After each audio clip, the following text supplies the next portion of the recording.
All right, question for you. Should you believe the modern media and news? Do they tell the truth? So we're here, me and Zach, at this movie we just saw. It's actually called Truth with Robert Redford. What'd you give it, 1 out of 10? I gave it a 2. That's very generous of you. It wasn't a very good movie, but it kind of pissed me off to watch it. Here's why it pissed me off.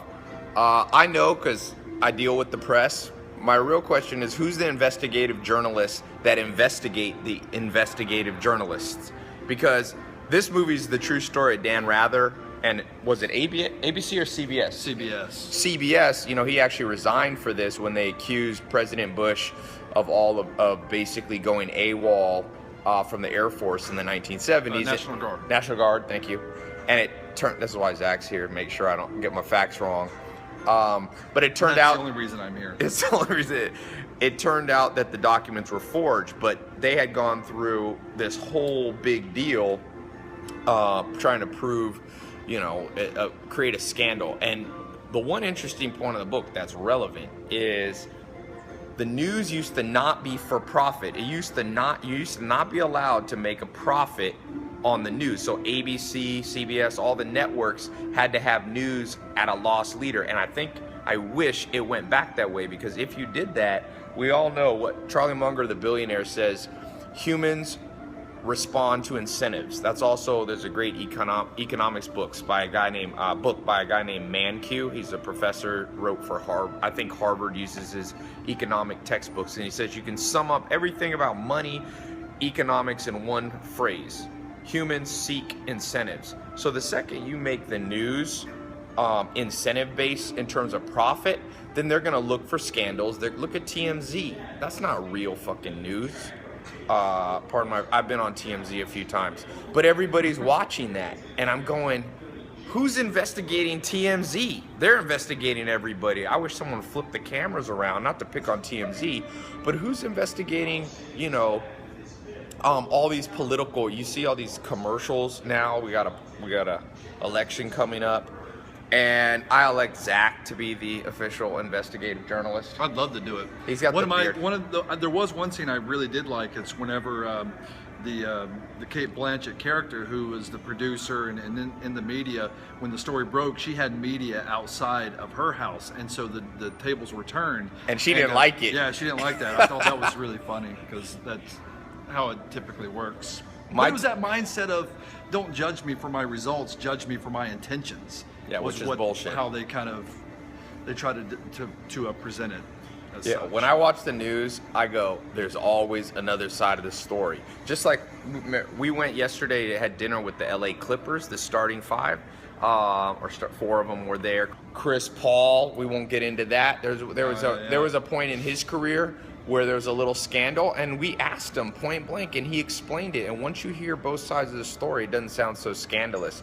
There's actually a good proverb which says, everybody's side sounds good till you hear the other side. And so now with the media, the news, all these bloggers, they bring up all this bullshit and no one investigates them back. So never believe something until never believe an investigative report unless you see somebody who first gutted and investigated that investigative report. I'm telling you, it changed the whole game. There's so much thing. What? Wasn't it Benjamin Franklin, and correct me if I'm wrong, that said, believe nothing of what you read and only half of what you hear? Yeah, at most.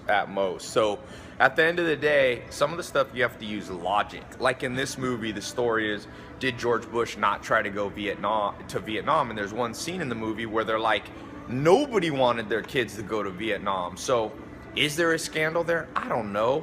But at the end of the day, how I look at it is, there's scandals everywhere. If you stuck a camera up on your life and every moment of your life was recorded, and then it was played back for 7.3 billion people, would you be ashamed of of anything? Hell yeah. Everybody, like Mark Twain says, everybody has a dark side. So we live in this world where everybody wants to find the dark side. That's why I say now, people are like, dude, Ty, do you have any dark side shit? I'm like, you know what? I'm going to purposely do dark-sided stuff so there's no damn scandal. Who was that? Dark-sided. Dark-sided. What's the guy? What's the favorite? Jack Nicholson. You know why Jack Nicholson never had a story? Because he was just like, I do blow, sleep with hookers. You couldn't have his story because he exposed himself first. So I think we should go a lot lighter on exposés and a lot more focus. For example, if you really want to focus something important, why don't they do investigative journalism, for example, on big problems?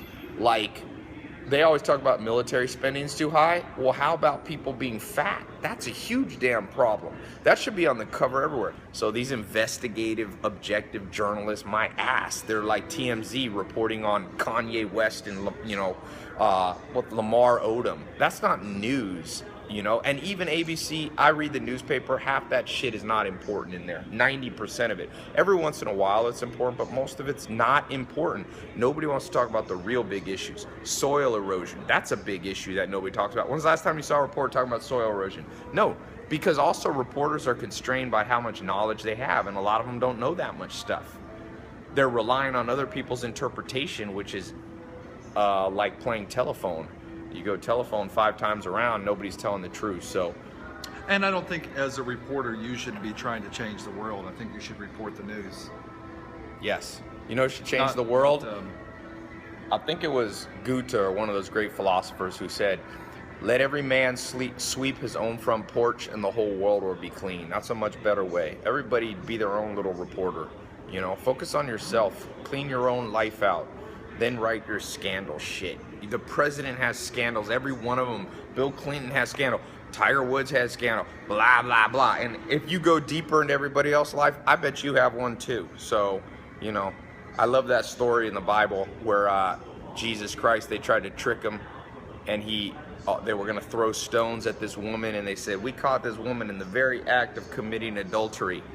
And what should we do, teacher? And Jesus Christ said, I'll tell you what we should do.